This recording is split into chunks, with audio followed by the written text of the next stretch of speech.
Hola, estamos aquí otra vez en nuestro podcast Visión de Ciudad, esta vez con Simón Sánchez, fundador del grupo Ínsula, ingeniero de la Universidad Nacional de Manizales y máster en gerencia de la Ah, construcción de la Universidad de los Andes. sí, sí, sí, sí. ¿Cómo vas? Bien, bien, Juan, ¿cómo va todo? ¿Todo bien y Muchas vos? gracias por la invitación, hombre. Qué Con detallazo. gusto. No, gracias por la disposición. Entonces, quería iniciar la charla, como esta conversación, sabiendo que nos contaras un poquito. Porque si estudiaste en Manizales e hiciste la maestría en Bogotá, ¿por qué te viniste a Cali? ¿Por qué Cali? Mira,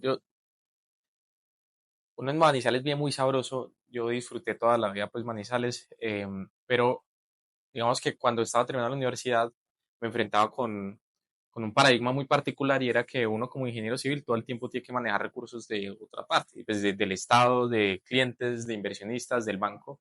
Y pues en efecto, la Universidad Nacional es una universidad técnicamente muy buena, muy fuerte, pero no enseñan nada de tema de manejo de recursos.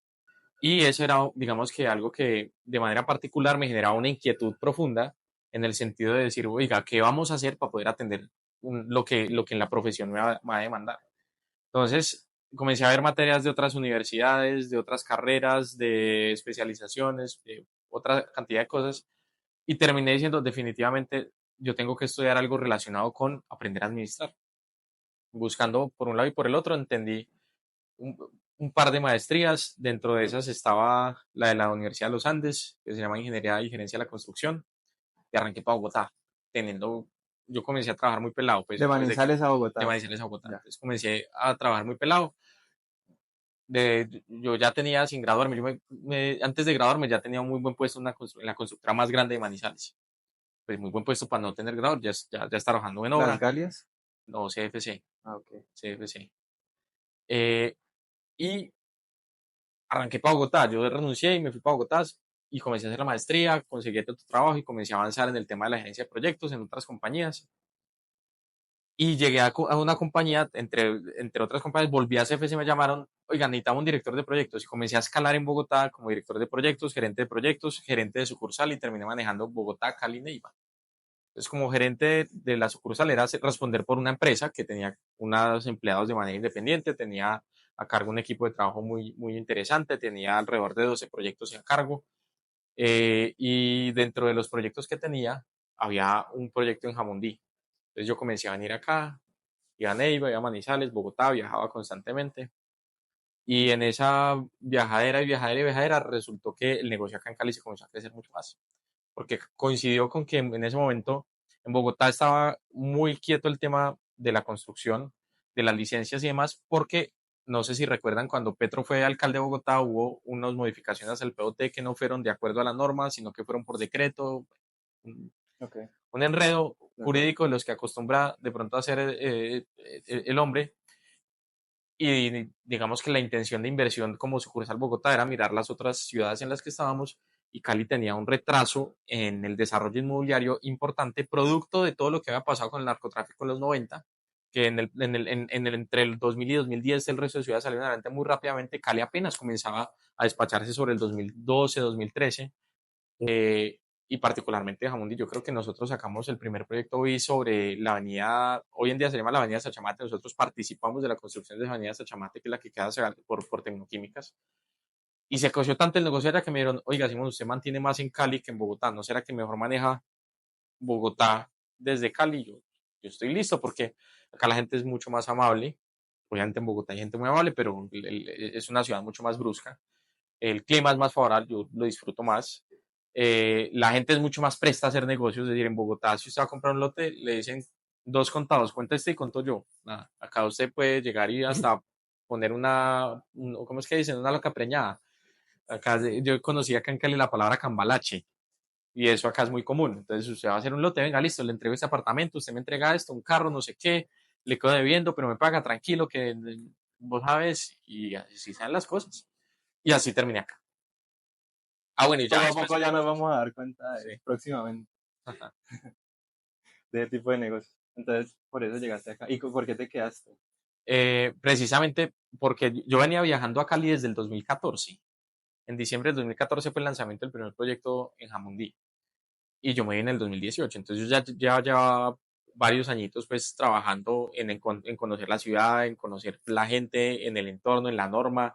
Me gustó bastante. Entonces me vine para acá por eso y me quedé porque ya estando en CFC, yo paralelo a eso comencé a hacer consultorías, pero llega un punto en el que no tiene uno tiempo, trabajo o hace consultorías y tomé la decisión de independizarme, de montar Grupo Ínsula, eh, y pues acá es mucho más fácil hacer negocios. Manizales es una ciudad mucho más pequeña, que digamos que como mercado la ve mucho más reducida. Cali es una ciudad de muy buen tamaño, con un mercado interesante, con muchas cosas por hacer, en donde, llamémoslo, innovar, por decirle una palabra, pues, pero no sonando pretencioso, evitando sonar pretencioso, puede llegar a ser incluso más sencillo que en Bogotá, donde hay un mercado mucho más robusto, están las constructoras más grandes, donde para poder invertir se necesitan demasiados recursos, y se dieron las cosas. Acá, pues, pucha, yo comencé a ver lotes y lotes y lotes, yo así comencé a conocer más la ciudad, conocer más la norma, y el primer lote que saqué literal fue un cambalache. Yo tenía dentro de los apartamentos, había comprado un apartamento en Jamundí, otra cosa, entregué una cosa, me dieron plazo, perdón, y saqué el primer proyecto adelante.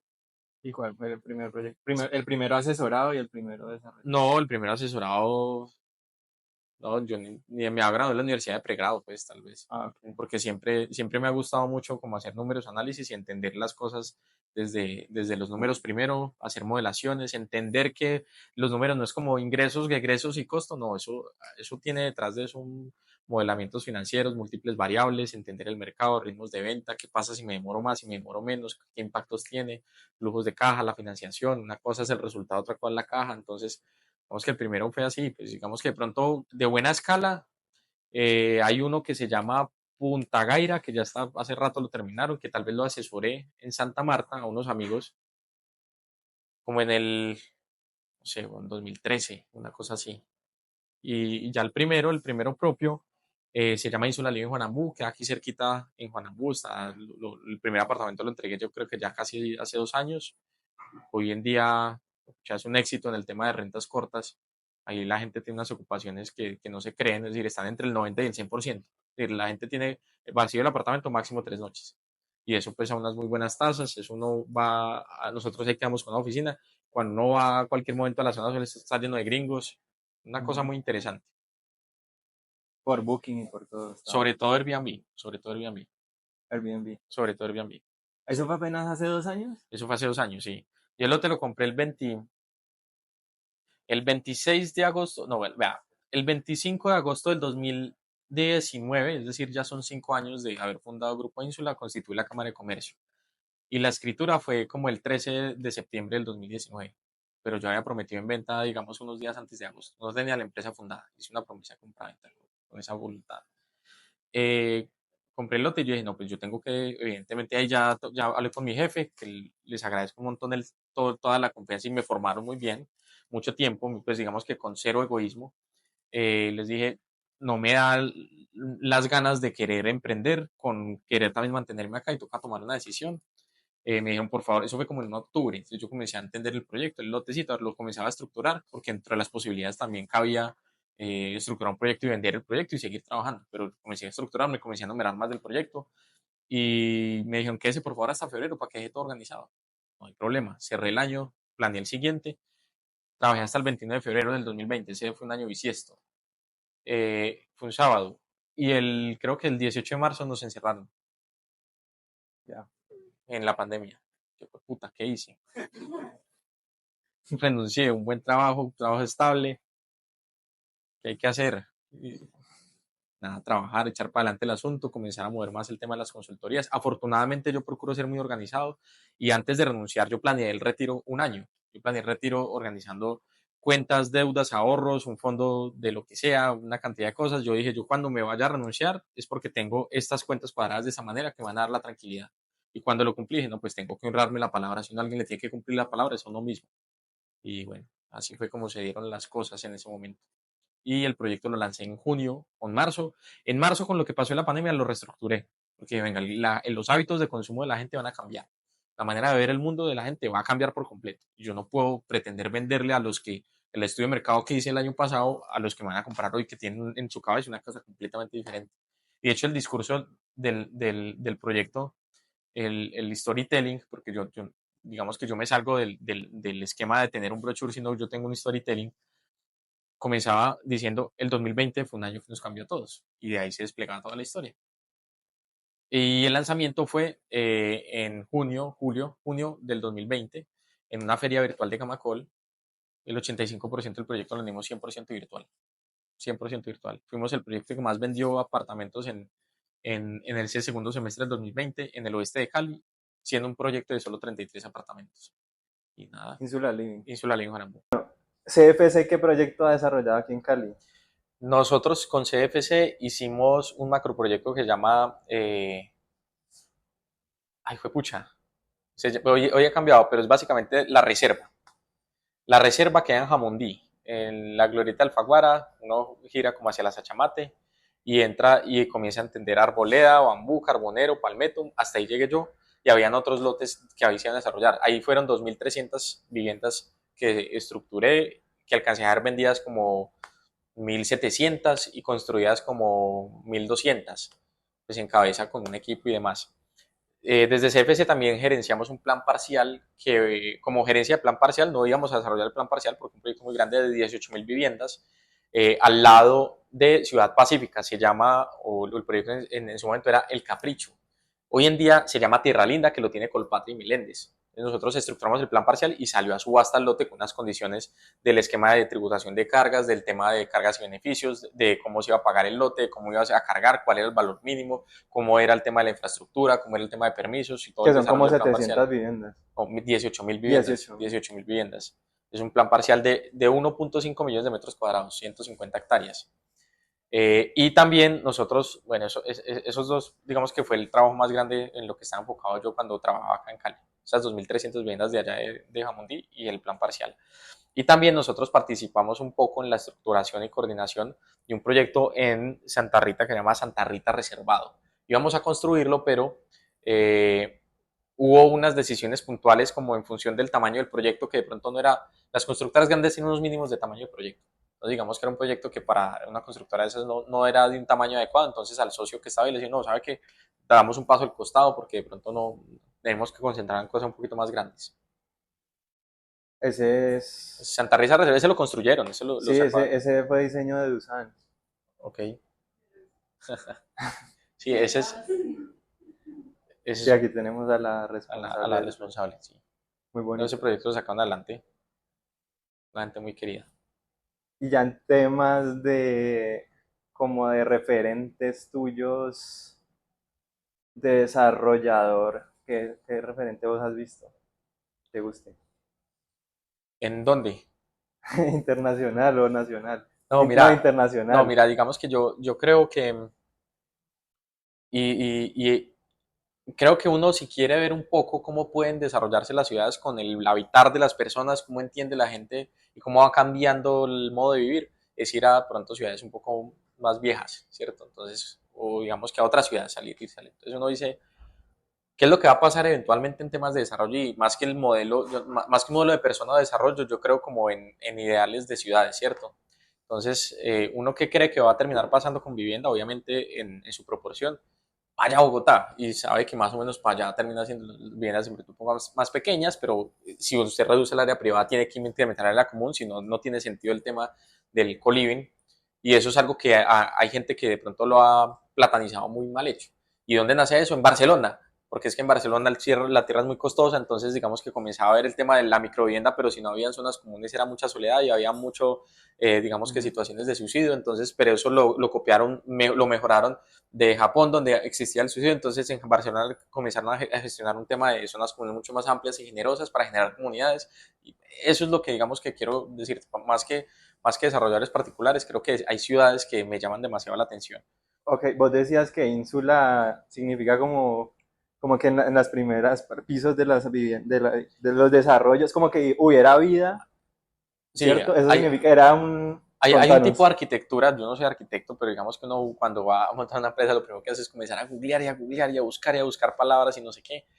Y encontré como un tipo de arquitectura que se llama ínsula, y las ínsulas eran, no sé, 500, de cuántos años antes de Cristo, unos edificios de 3 pisos. Entonces el logo son 3 rayas, ¿cierto?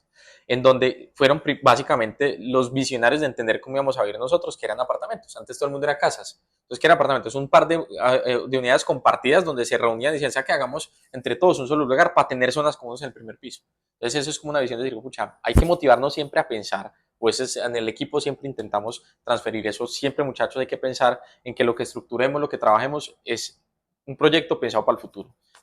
Un proyecto pensado que desde ya diga, oiga, qué interesante es ver cómo desde ya se planteó algo que pudo haber sido por más pequeño, grande o mucho o no, el primer paso de cómo iban a terminar las cosas. Entonces intentamos hacerlo, no nos da miedo tomar ese tipo de decisiones para chocar con el mercado y tampoco nos da miedo corregir si de pronto el mercado no lo valora.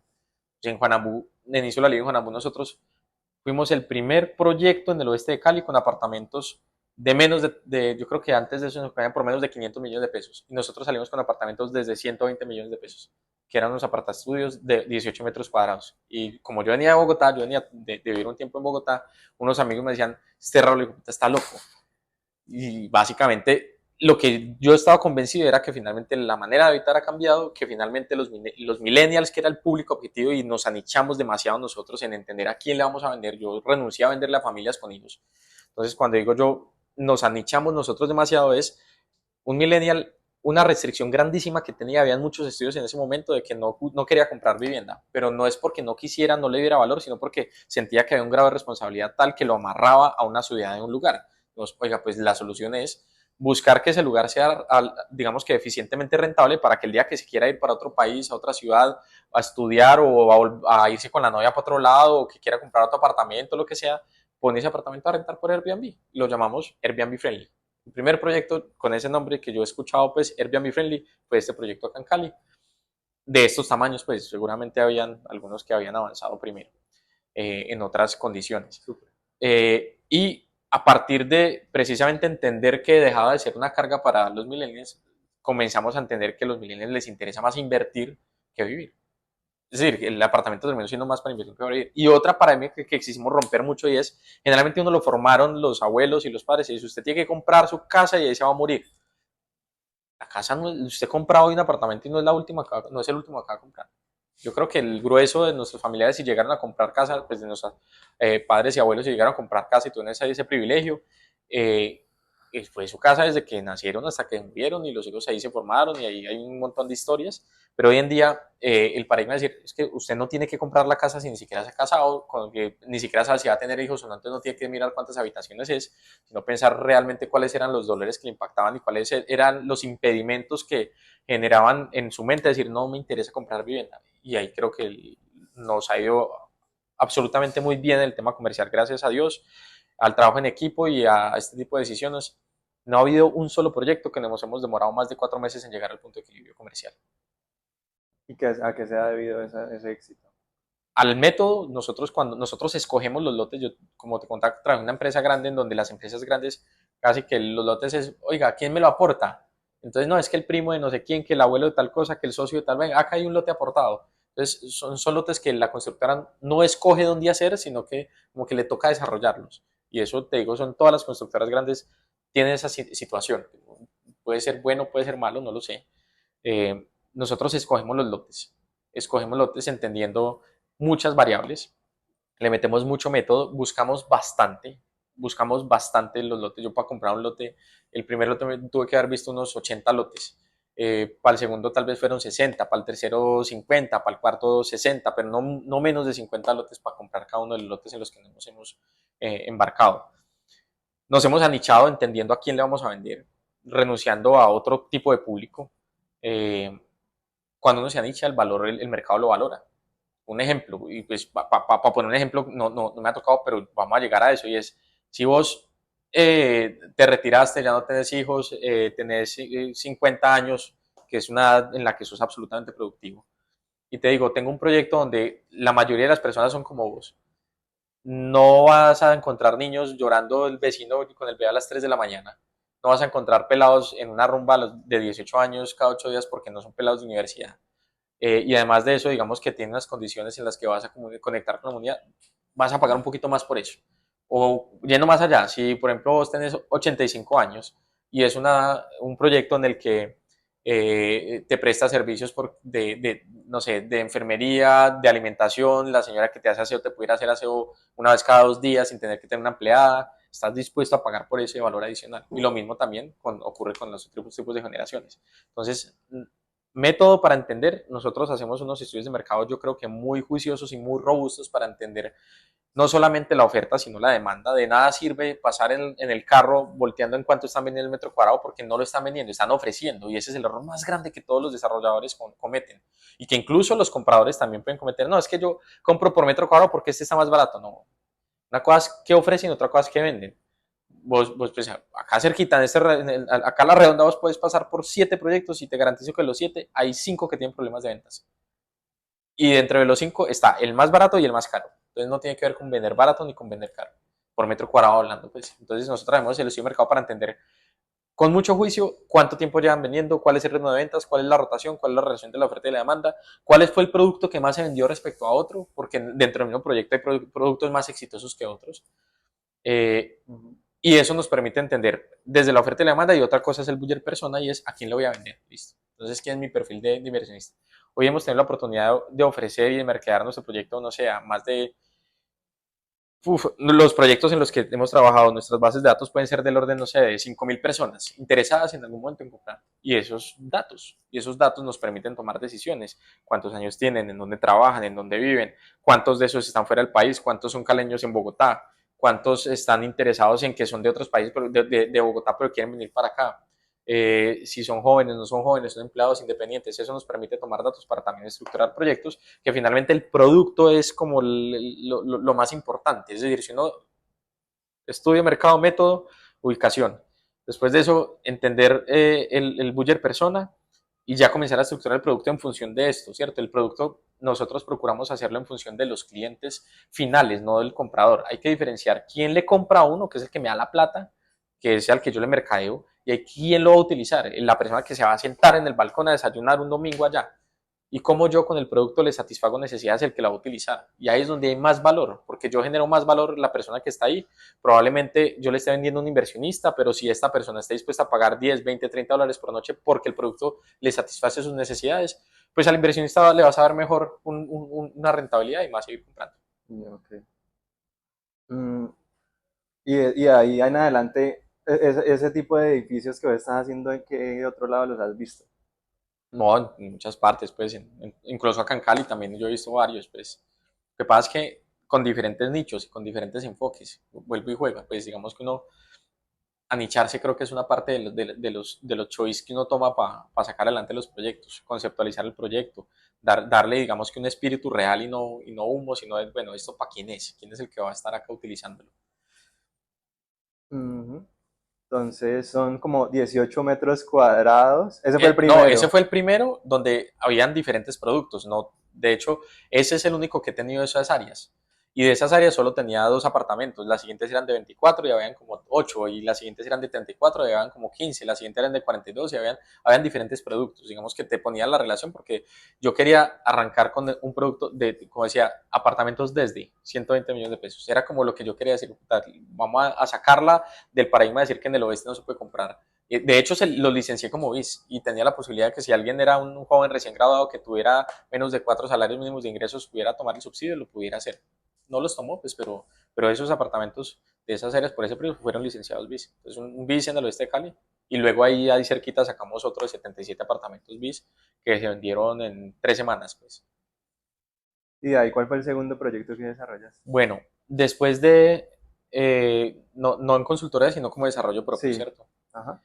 Después de Insula Living Juanambú, tuve la oportunidad de asociarme con de ser socio, es decir, de sacar adelante 2 proyectos.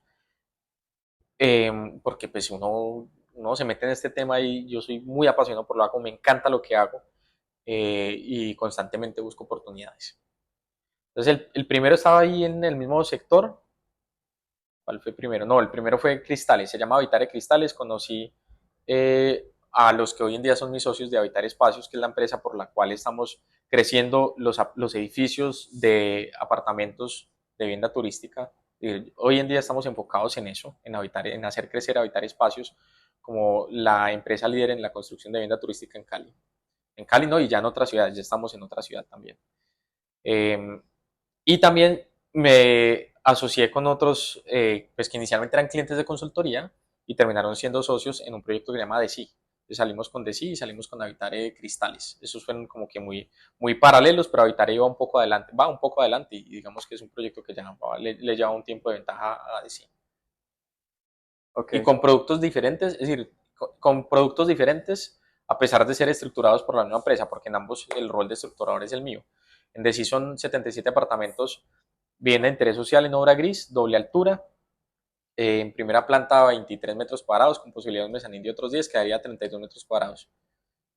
ujú. ¿Y qué, es También lo, vivienda qué otras turística. amenidades les has metido a los proyectos? Así Ya, que disruptivas. no, pues ha habido de todo, digamos que no son cosas del otro mundo, sino es entender finalmente el usuario qué es lo que va a necesitar. Entonces, por ejemplo, en DECI es un proyecto inspirado en la música, entonces una amenidad que me parece que es muy coherente con el concepto es un podcast room.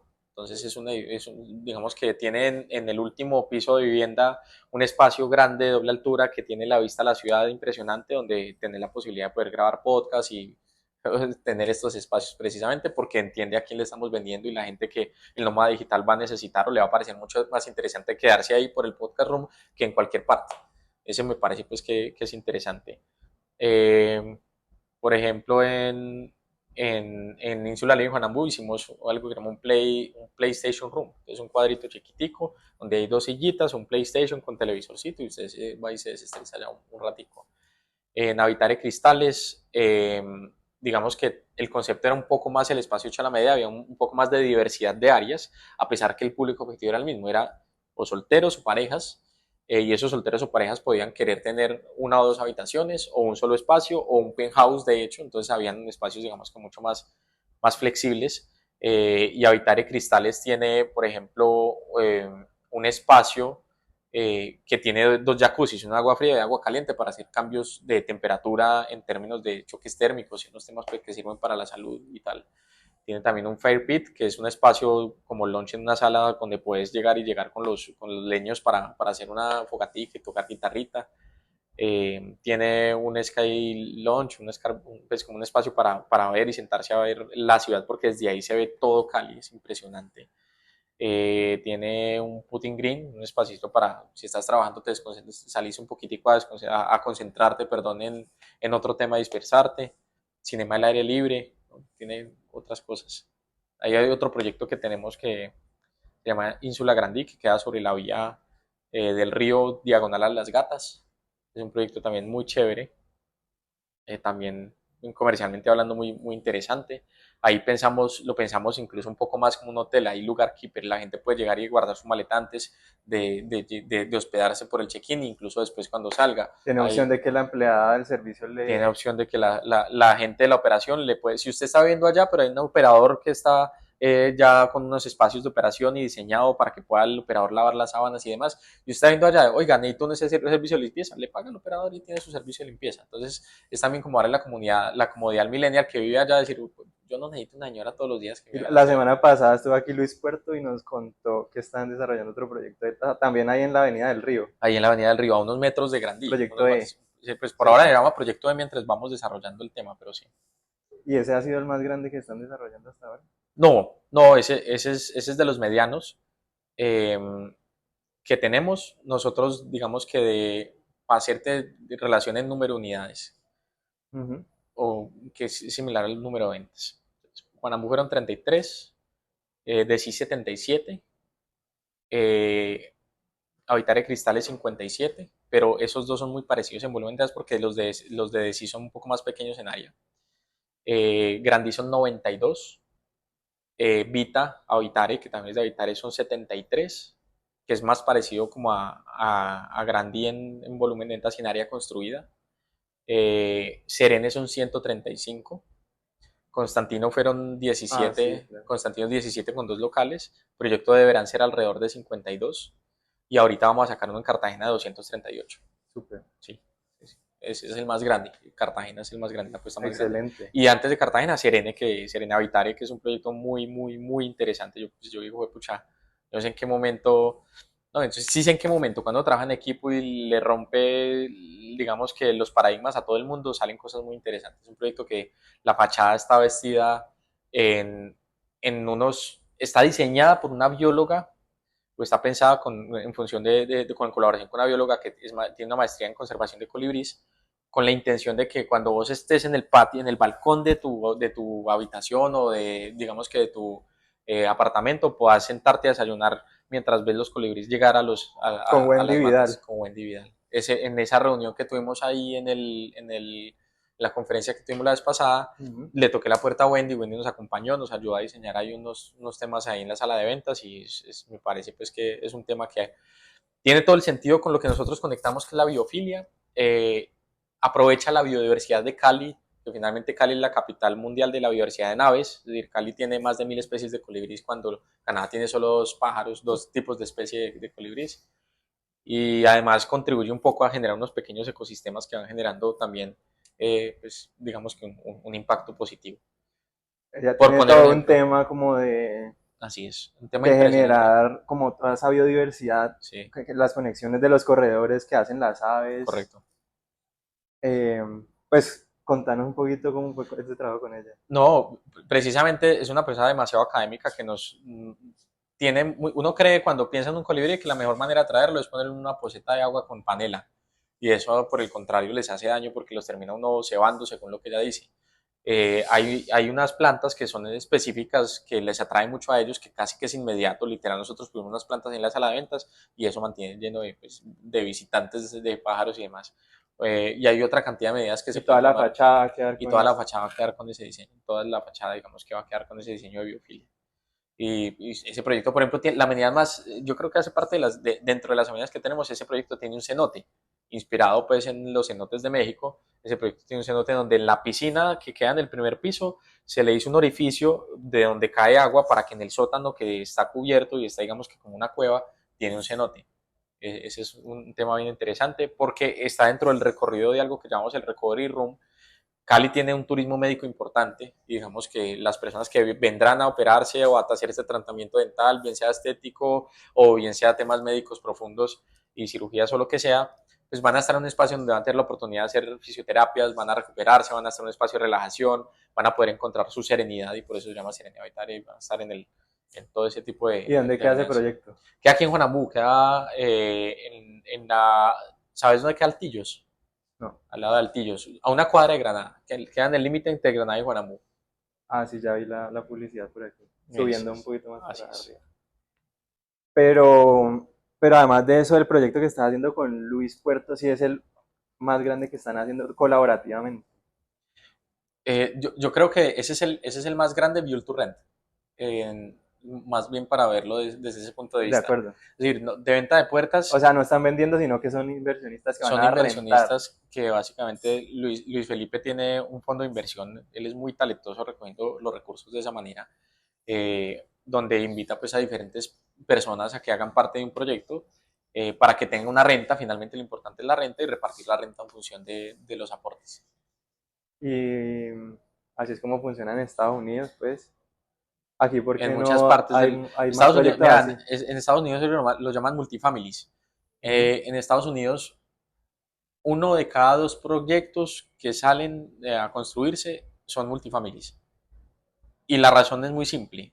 La, Colombia tiene una barrera para la financiación de ese tipo de proyectos muy grande, mientras que Estados Unidos no. Es decir, acá en Colombia no hay vehículos financieros para poder resolver esa situación. De hecho, esa es la razón principal por la cual acá no funciona, porque digamos que acá toca acudir a unas figuras jurídicas que son muy estables y que tienen, digamos que unas condiciones muy interesantes, pero que comercialmente hablando no son tan conocidas. Entonces, digamos que a Luis Felipe le funciona muy bien porque digamos que todo lo ha venido escalando de manera orgánica con referidos. Tenía un grupo de amigos y familiares y referidos, pero no, creo yo que no es un tema tan escalable como vender apartamentos. Vos ves una empresa acá de Cali grande y se puede vender un proyecto de 70 apartamentos mensuales, de los vi, ¿cierto?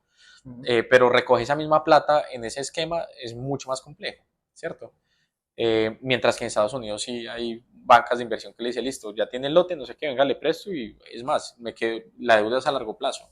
El Estado incluso tiene una línea de crédito que si usted tiene el lote y el proyecto, le prestan, y si usted baja el proyecto para renta y el apartamento vale menos de tanto el canon mensual, esa renta casi que está garantizada porque le tienen unos subsidios a ciertas personas, y la deuda es a 30 años. Y la deuda queda sobre el inmueble, no sobre la persona, que es lo que pasa acá, a diferencia que acá en Colombia. Entonces la deuda queda sobre el inmueble y usted puede vender el proyecto con la deuda y todo. Entonces eso es algo que genera una dinámica importante que acá no se ve.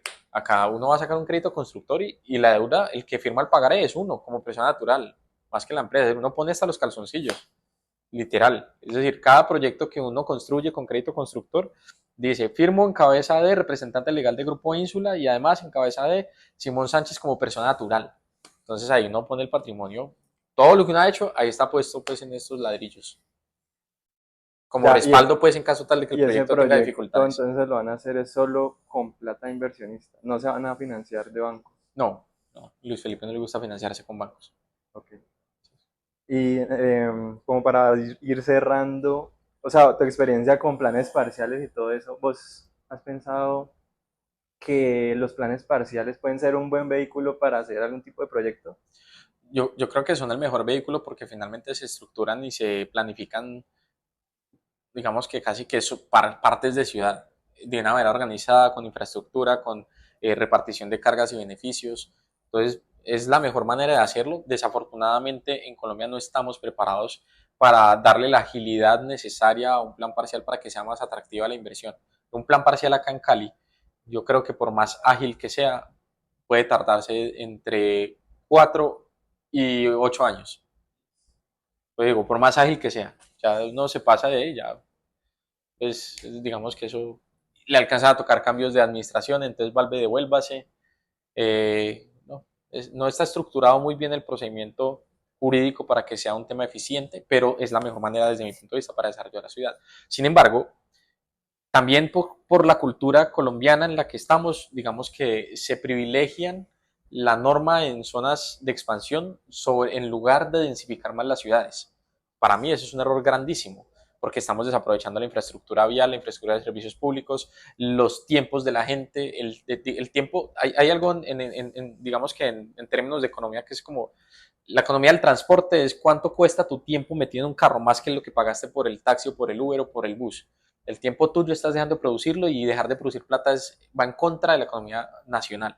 Entonces, esa es parte de las razones por las cuales no somos tan productivos contra otros países. Nosotros deberíamos tener una política en donde no nos dé miedo densificar la ciudad, pero al límite. O sea, estaríamos llenos de edificios acá de 20, 30, 40 pisos. Para acá el edificio más grande pues que vemos es... ¿Cuánto tiene la torre de Cali, saben? Imagínense, 45. 45, eso no es nada. Eso no es nada. Y digamos que nosotros deberíamos privilegiar mucho el tema de la densificación. Ahorita desde Camacole estamos trabajando en unas propuestas para entregarle a la alcaldía que tiene un gran reto de presentar un POT en un muy corto periodo de tiempo. Y estamos trabajando precisamente, todavía no se escuchen, pero parte de las decisiones más importantes ¿Cuáles son es, como esas peticiones? dime. El cono de aproximación es una restricción muy grande porque además no depende del municipio, sino que depende de la nación. Pero hay que llegar y negociar con la Fuerza Aérea, que es de la nación, y decirle, oiga, yo lo reubico de aquí para acá y cuánto vale eso, comprar acá y poner allá. Pero mira que ese lote, Bueno, una vez que eso es. estuvimos en la curaduría, fueron los de la Fuerza Aérea y nos dijeron que ese lote era de una familia. Y ellos están ahí, pues, De eso hay o sea, está unos muy fácil mitos. sacarlos. No, eso no es así. Eso, no es, eso es chisme, güey. Ellos, bueno, El tal asunto vez. es que una familia que le donó a la Fuerza Aérea, digamos que el lote. Entonces dicen, yo no, a mí no me consta, entonces por eso dicen que si llegan a irse de ahí, la donación se reversa, más no es que los estén sacando, ¿no? Eso no existe, por eso es más difícil sacarlos precisamente. Pero incluso creo yo que eso también hace parte de un chisme. Yo creo que eso no es tan así. No he estudiado el Vale. tema, creo que no es tan así. Lo difícil realmente es que hay una infraestructura de estudiantes de Fuerza Aérea que cuesta muchísimo y que trasladarla a otro lugar le valdría mucho a la ciudad. A mi punto de Creo que eso es lo parece, más costoso de volviendo como a todo. lo de las peticiones como del POT nuevo que van a sacar, A mi parecer, lo que mata aquí a la ciudad son los aislamientos laterales. ¿Vos qué opinas? Estoy de acuerdo con eso, son varios los puntos de los que hablamos y es uno, el modelo de ocupación de la ciudad está restringido por aislamientos y eso hace que no hayan desarrollos medianos pequeños, que hace que haya más densificación de las ciudades en barrios que conocemos claramente que tienen un potencial de infraestructura listico para atender 5 pisos más o 7 pisos sin ningún problema. Entonces, barrios como La Flora, Versalles, este mismo Granada, son casas de 2 pisos que los elementos lo hacen absolutamente inviable sacar algo. Eso es uno. Dos, los requerimientos de parqueaderos no entienden el nuevo modo de habitar de hoy en día. Es decir, si yo vivo acá en Granada y trabajo en el centro, ¿para qué necesito un parqueadero? Yo tengo, en Juanambu tuve clientes que dijeron, yo tenía unos apartamentos con parqueadero y otros que no. Y me decían, yo le compré el apartamento, pero por favor quíteme el parqueadero, no me interesa, véndaselo a otro. No me interesa en el carro nunca. Eso es una nueva manera de ver el mundo. Ah, si vos vivís en el sur y tienes que trabajar acá, pues evidentemente un carro es necesario. Pero ese es el problema que nos generó la planificación a partir de las zonas de expansión. Entonces, ahora, lo que yo considero es, uno, los parqueaderos deberían ser en función de lo que la demanda necesite. Okay. Ah, si yo saco un edificio completo, si no solo parqueadero y no me compran, pues es mi problema y es mi riesgo. Pero si yo estoy seguro porque el estudio de mercado me dice que no necesito parqueaderos, ¿qué problema hay? Y eso no lo debería ser el POT. Es decir, los POTs deberían estar en función, digamos que no, de los máximos, no de los mínimos. No debería haber de Como en hecho, Nueva York. en Nueva York Tenés que dar el 40% del lote libre. Si dejas el 40% del lote libre, puedes construir hasta lo que te dé la tecnología del momento. ya, eso debería ser, debería dar Desde que haya el recurso de exactamente, inversionistas. tal cual. Y de hecho, si vos ves, hay, pucha, se me escapa el nombre de este edificio en Nueva York, que es escalonadito, que se llama El, el hotel. el Wall Street, creo. No, no. Ok. New York Times. Hay un edificio muy grande y muy reconocido que me está escapando ahorita, seguro no lo reconocemos. Es un rascacielos gigante, no tiene un solo parqueadero. No, no. Bueno, entonces, digamos que la moraleja desde mi punto de vista es, primero, hacer parqueaderos es muy costoso. Ni siquiera porque yo lo venda a 40 millones de pesos me paga el costo, ni siquiera. Es decir, uno subsidia el parqueadero porque yo tengo que cumplir con la norma, pero realmente hacer un parqueadero no es viable. Ah, que hay productos que es para gente que sí tenga que tener carro, bueno, pues está bien, pues hágalo, no hay problema. Pero si yo tengo un producto, o por ejemplo, si yo hago un senior living de personas de 90 años, ¿para qué necesito carros? La gente ya ni maneja, necesito un espacio muy grande para tener 3 ambulancias por si pasa algo o unos espacios de parqueaderos de visitantes para cuando vengan los señores a visitarlo. Okay. Pero yo no necesito tener parqueaderos, por poner un ejemplo, ¿cierto? ¿Y qué otro punto estás tocando ahí? Aislamientos, parqueaderos, densidad en cuanto a mayor capacidad de edificabilidad. Y hay uno que no está en el POT, pero es una restricción real, y es que hoy el tamaño o la posibilidad de crecer la ciudad está en función de Cali, que es la empresa de servicios públicos, a pesar que eso vaya en contra de la norma nacional. Es decir, la 1075 o el 388 definen claramente que desde que el POT te establezca unas condiciones, la empresa prestadora de servicios está en obligación de entregarlas y prestar los servicios. Por ello ocurre lo siguiente, vos tenés la posibilidad, la norma no te dice hoy cuántos apartamentos máximos o mínimos podés tener, simplemente tenés un índice de construcción. Entonces, si tenés un índice de construcción de 1000 y querés sacar 10 de 100, no pasa nada. O si querés sacar 100 de 10, no pasa nada, ¿cierto? No debería pasar nada. Pero cuando uno se va a Cali y le dice, oiga, deme disponibilidad de servicios públicos, incluso teniendo licencia, porque la licencia no es una restricción en ese caso, si en un sector de consolidación, no, dentro de la ley no establece que yo tenga que tener disponibilidad de servicios públicos para tramitar licencia de construcción si el predio ya está urbanizado. Incluso teniendo licencia, le digo, oiga, Cali, deme para 100. No, yo solo tengo capacidad para 20. ¿O así? No, así, no. Pero pues venga, la ley dice, no, yo no tengo la infraestructura y no tengo plata para invertir. Y eso es precisamente porque una empresa que tiene unas dificultades económicas serias, que desde mi punto de vista no, nos está restringiendo bastante el crecimiento de la ciudad, y es algo que conversándolo con la Secretaría de Vivienda, con la Secretaría de Planeación, con absolutamente todos los entes, todo el mundo lo entiende y todo el mundo lo sabe, pero no debería ser parte de la conversación es qué capacidad tiene Cali para saber cómo planifico, sino esta es la planificación, me hace el favor y Estado invierta lo necesario para sacarlo adelante, que eso es lo que dice la norma nacional, ¿no? Entonces, ese es un tema demasiado complejo. Hay otro tema y es que en Cali hay algo que ocurrió a través del tiempo y es que se inventaron una vaina que llama la línea de demarcación. Y eso es para los predios que aparentemente no han cumplido sus obligaciones urbanísticas en cuanto a sesiones pues, sesiones, cargas urbanísticas en general, vías, parques, etcétera.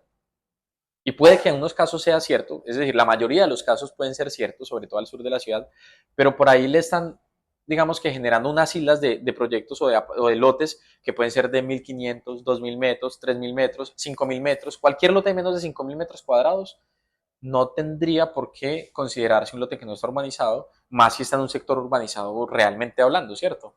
Y eso es algo que de pronto el POT no ha alcanzado a entender y que digamos que es importante abordarlo. Eso es como lo grueso de, entre otras muchas cosas, que se tiene acá. ¿Puedes repetir cómo nombrarías ese tema? Básicamente las cargas urbanísticas en lotes urbanizables no urbanizados. Es como una dificultad importante en sectores consolidados, básicamente. ¿Y cuándo vas a sacar ese pliego de petición? No, en eso se está trabajando. De hecho, ayer, no, eso ya se hizo. De hecho, creo que la mesa, la siguiente mesa técnica donde se va a entregar eso, ya les confirmo por ahí unas fechas de. Mira, la siguiente mesa técnica es como el 9 de septiembre es la siguiente, luego la de arriba es el 7 de octubre y luego el 20 de octubre. Ahí se van a hablar. Edificabilidad es la primera mesa en donde estamos hablando de eso, la segunda mesa es del uso del suelo y la tercera tiene que ver con instrumentos y actualizaciones. Eso es, digamos, que el plan de trabajo que estamos desarrollando desde Camacol. Excelente. Se va en el modelo de Ahora, si ocupación quieren, con le la damos edificabilidad. paso a si Eso alguien es. más tiene alguna pregunta.